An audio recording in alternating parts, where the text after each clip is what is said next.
नमस्कार दोस्तों। आज की इस वीडियो में हम आपको बताएंगे भारत के एक ऐसे ऑपरेशन के बारे में जिसने पूरी दुनिया को हैरान कर दिया। एक ऐसा ऑपरेशन जो ना तो किसी न्यूज़ चैनल में खुलकर दिखाया गया, ना ही किसी अखबार में पूरी सच्चाई लिखी गई।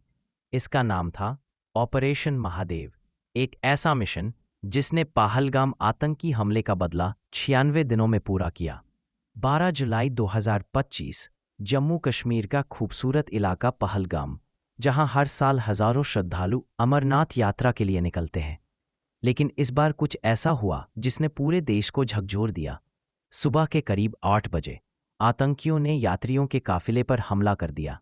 बम विस्फोट, गोलियों की बौछार और चारों ओर भगदड़ मच गई। इस हमले में कई श्रद्धालु, सुरक्षाकर्मी और स्थानीय लोग शहीद हो गए।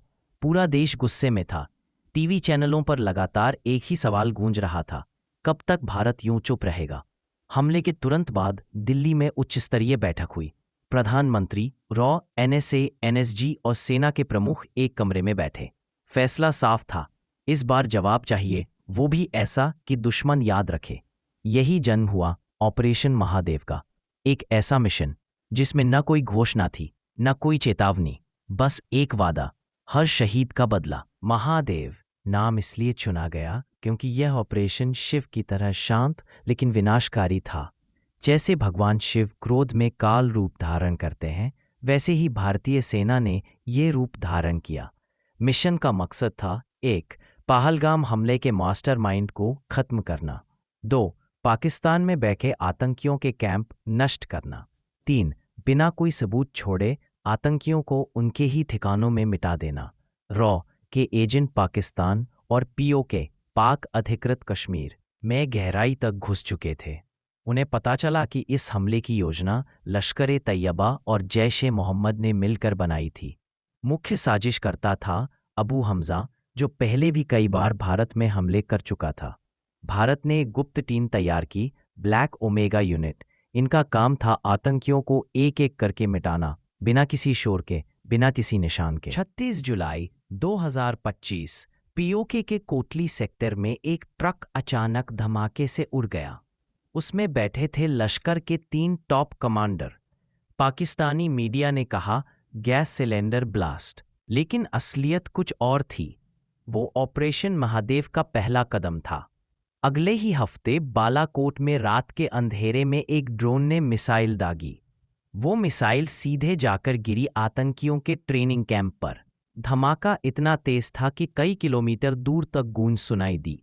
पाकिस्तान को समझ नहीं आया कि ये हमला किसने किया। कुछ ही दिनों में पीओके के मुरीदगे कैंप में रहस्यमयी आग लगी, जिसमें आतंकियों का हथियार डिपो जलकर राख हो गया। किसी ने देखा नहीं, लेकिन सब जानते थे महादेव फिर सक्रिय हो गया है। रही कभी सीमा पार स्नाइपर हमले, कभी रिमोट ब्लास्ट, कभी रहस्यमयी एक्सीडेंट। हर घटना के बाद बस एक कोड मैसेज आता था, शिव का तांडव जारी है। रिपोर्ट्स के मुताबिक इन 96 दिनों में 72 से ज्यादा आतंकियों को खत्म किया गया और कई कैंप पूरी तरह ध्वस्त कर दिए गए। भारतीय सेना ने बिना किसी प्रचार के वो कर दिखाया जो शब्दों में नहीं, सिर्फ कर्मों में दिखता है। 12 अक्टूबर 2025, वही दिन जब पहलगाम हमला हुआ था, उसके ठीक 96 दिन अंतिम वार हुआ। ओके के रावलाकोट सेक्टर में ड्रोन ने मिसाइल दागी। टारगेट था अबू हमजा, वही आतंकी मास्टरमाइंड। कुछ सेकंडों में उसका ठिकाना राख हो गया। ऑपरेशन खत्म, बदला पूरा। भारत ने आधिकारिक तौर पर कुछ नहीं कहा, लेकिन संदेश साफ था, हम भूलते नहीं और माफ भी नहीं करते। नई दिल्ली में अमर जवान ज्योति पर उन सभी शहीदों को श्रद्धांजलि दी गई जो पहलगाम हमले में शहीद हुए थे। सेना प्रमुख ने बस इतना कहा, भारत की खामोशी उसकी कमजोरी नहीं, उसका संयम है। जब वक्त आता है तो हम महादेव बनकर प्रहार करते हैं। इस ऑपरेशन के बाद पाकिस्तान पूरी तरह दबाव में आ गया।